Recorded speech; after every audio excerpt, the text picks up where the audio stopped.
Baik, selamat pagi, siang, sore, dan malam kepada Ibu dan teman-teman. Pada kali ini saya ingin mempresentasikan materi mengenai KSP. Sebelum memulai presentasi, izinkan saya memperkenalkan diri saya. Nama saya Anggen Christopher Wright dari kelas 11 BIM 4. Nah, pertama-tama kita harus mengetahui apa itu KSP. Nah, KSP merupakan singkatan dari hasil konsentrasi kelarutan, yang berarti hasil kali konsentrasi ion-ion dalam larutan jenuh, dan tiap konsentrasi dipangkatkan dengan koefisien reaksi. Nah, kelarutan adalah jumlah maksimum suatu senyawa atau zat yang bisa larut dalam sejumlah pelarut. Satuan kelarutan adalah mol per liter. Oleh karena satuan kelarutan sama dengan molaritas, maka kelarutan juga bisa dapat didefinisikan sebagai konsentrasi zat yang masih bisa larut dalam suatu pelarut. Nah, berdasarkan sifat kelarutannya, kondisi garam dibedakan menjadi tiga kondisi, yaitu sebagai berikut. Yang pertama, kondisi tidak jenuh. Artinya, kondisi saat konsentrasi nyata suatu garam belum melampaui kelarutannya, sehingga masih bisa larut. Yang kedua, kondisi tepat jenuh.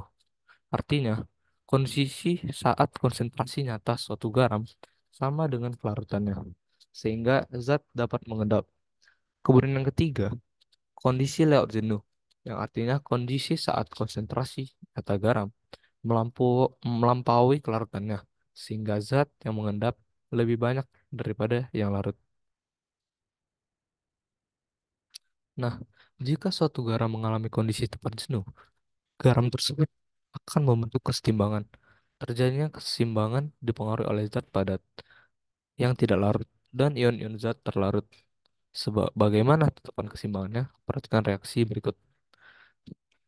Diketahui senyawa MXAY dapat kita reaksikan menjadi X yang merupakan koefisien dari si M dikali dengan M ditambah dengan Y yang merupakan koefisien dari A dikalikan dengan A.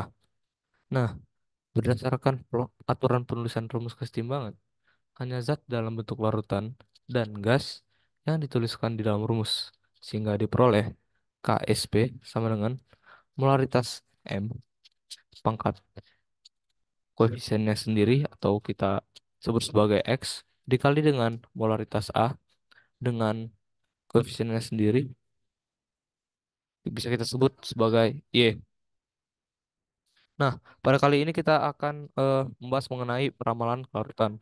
Yang pertama itu ketika QSP lebih kecil dari KSP, yaitu larutan belum jenuh atau tidak terbentuk endapan. Kemudian yang kedua adalah ketika QSP sama dengan QSP, yaitu larutan tepat jenuh atau belum terbentuk endapan. Dan yang terakhir ketika QSP lebih besar daripada KSP, di mana larutan lewat jenuh atau terdapat endapan atau terbentuk endapan. Nah, langsung aja kita masuk ke contoh soalnya. Suatu larutan mengandung garam-garam FeNO32, MnNO32, dan ZnNO32, di mana masing-masing dengan konsentrasi 0,01 molar. Ke dalam larutan ini ditambahkan NaOH padat sehingga didapatkan pH larutan 8.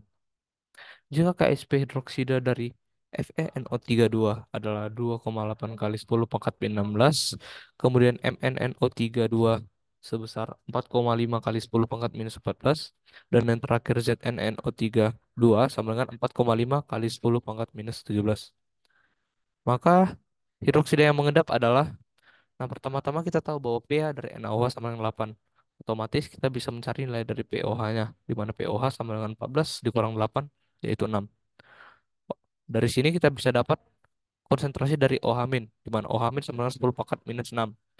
Maka QC atau QSP dari FeOH bisa kita cari dari menguraikan senyawa FeOH2 eh, menjadi dari reaksi FeOH2 menjadi Fe2+ ditambah 2 OH-, di mana QC atau KSP sama dengan molaritas dari Fe2+ dikali dengan molaritas OH- dikuadratkan sama dengan S dikali 2S kuadrat. Kemudian kita substitusikan nilai yang diketahui, yaitu 10 pangkat min 2 dikali 4 dikali 10 pangkat min 6 dikuadratkan. Oke, kita dapat bahwa QC sama dengan 4 kali 10 pangkat minus 14. Nah, oleh karena kita udah mengetahui bahwa KSP dari FeOH2 sama dengan 2,8 kali 10 pangkat minus 16, kita dapat membandingkan kedua hal tersebut, yaitu KSP dan KSP dari FeOH2. Maka dapat bahwa Fe hidroksida FeNO3 2 itu mengedap karena Qc atau KSP lebih besar daripada KSP. Yang kedua, kita tinjau dari hidroksida MnNO3 2. Pertama-tama kita harus menguraikan reaksi dari MnOH2 menjadi Mn2 plus ditambah 2 OH min. Kita andaikan Mn2 plus sebagai S dan 2 OH min sebagai 2S. Maka Qc sama dengan molaritas Mn2 plus dikali OH min kuadrat sama dengan S dikali 2S kuadrat. Lalu kita substitusikan nilai itu. Kita ketahui menjadi 10 pangkat min 2 kali 4 kali 10 pangkat min 6 dikuadratkan sama dengan 4 kali 10 pangkat min 14.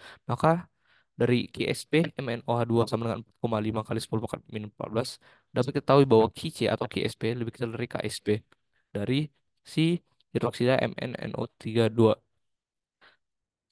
Selanjutnya, yang terakhir kita tinjau ZnNO3 2.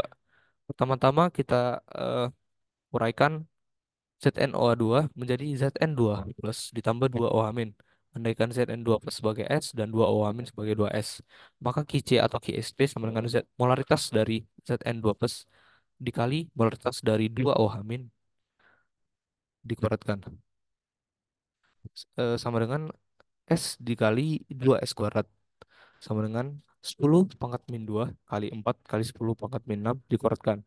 Sama dengan 4 kali 10 pangkat min 14.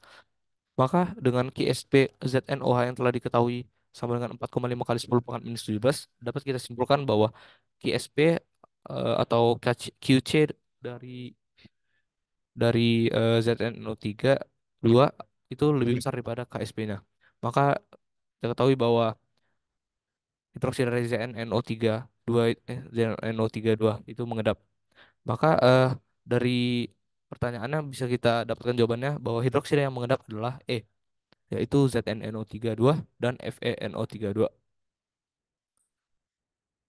Nah, sekian presentasi saya. Bila kata ada ucapan saya yang tidak berkenan ataupun ada yang salah, saya minta maaf, saya mohon maaf. Sekian presentasi dari saya ucapkan terima kasih.